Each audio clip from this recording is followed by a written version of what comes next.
Satu orang lagi balita tertular virus corona. Seorang bocah lelaki berusia 2 tahun menjadi pasien ke-41 warga kota Samarinda yang dirawat dalam ruang isolasi setelah hasil laboratorium mengkonfirmasi hasil positif. Berikut informasinya.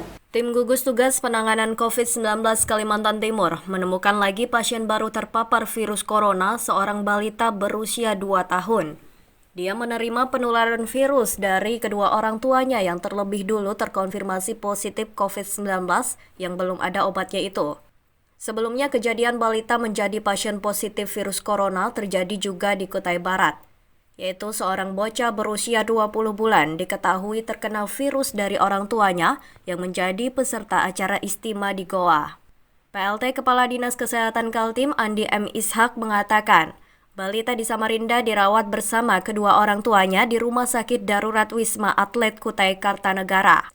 Ketiganya dirawat di sana karena tempat tinggal keluarga itu di Tenggarong, Kutai Kartanegara, sementara identitas KTP adalah warga kota Samarinda. Klaster karena ini terjadi karena kemarin yang suami istri yang positif yang berdomisili ada di Kutai Kartanegara sebenarnya, tapi dia beraktivitas dan bekerjanya ada di tidak salah adanya di Samarinda, dan dia juga berKTP Samarinda tapi rumah dan aktivitas sehari-hari kehidupannya ada di Kutai Kartanegara.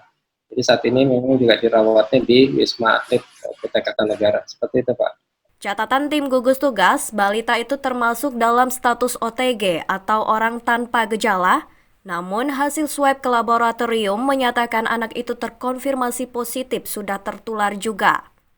Kedua orang tuanya yang terlebih dulu terkonfirmasi positif dengan kode SMD 29 dan SMD 40.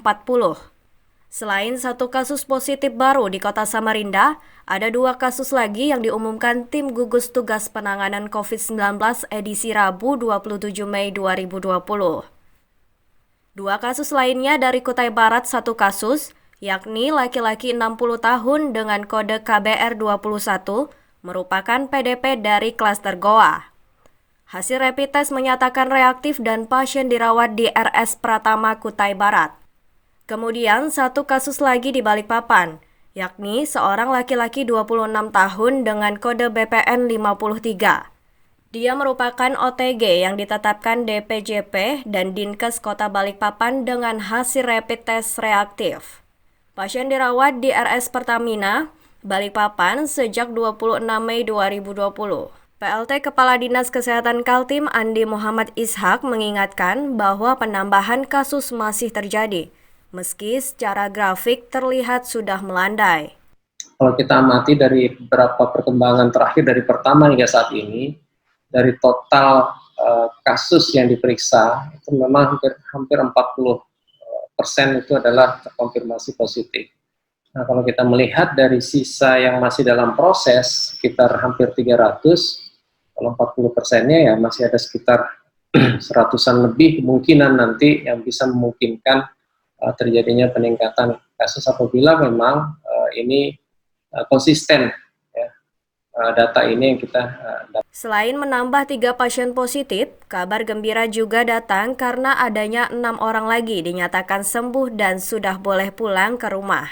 5 orang yang sembuh adalah dari Kutai Kartanegara, yakni dengan kode KKR 9 laki-laki 39 tahun, KKR 32 laki-laki 28 tahun, KKR 33 laki-laki 44 tahun, KKR 34 laki-laki 33 tahun, dan KKR 40 laki-laki 59 tahun. Semuanya punya riwayat perjalanan dari klaster Goa dan telah dirawat di Wisma Atlet Kutai Kartanegara sejak 23 April 2020 dan 3 Mei 2020. 1 orang lagi pasien dinyatakan sembuh adalah dari Balikpapan, yakni perempuan 62 tahun dengan kode BPN 39. Pasien ini juga peserta acara istimewa di Kabupaten Goa, Sulawesi Selatan dan telah dirawat di RS Restu Ibu Balikpapan sejak 28 April 2020. Dengan demikian, total update penanganan pasien COVID-19 di Kalimantan Timur per hari Rabu 27 Mei 2020 yang terkonfirmasi positif sebanyak 280 orang, di antaranya 128 dinyatakan sembuh dan 3 orang meninggal dunia. Kemudian, untuk pasien yang masih dalam proses dan menunggu hasil laboratorium sebanyak 149 orang. Tim Kaltim TV melaporkan. Demikian Kaltim Update kali ini. Informasi lainnya dapat Anda simak melalui laman website www.kaltim.tv, channel YouTube dan fanpage Facebook Kaltim TV. Saya Rosmi Rahma pamit undur diri.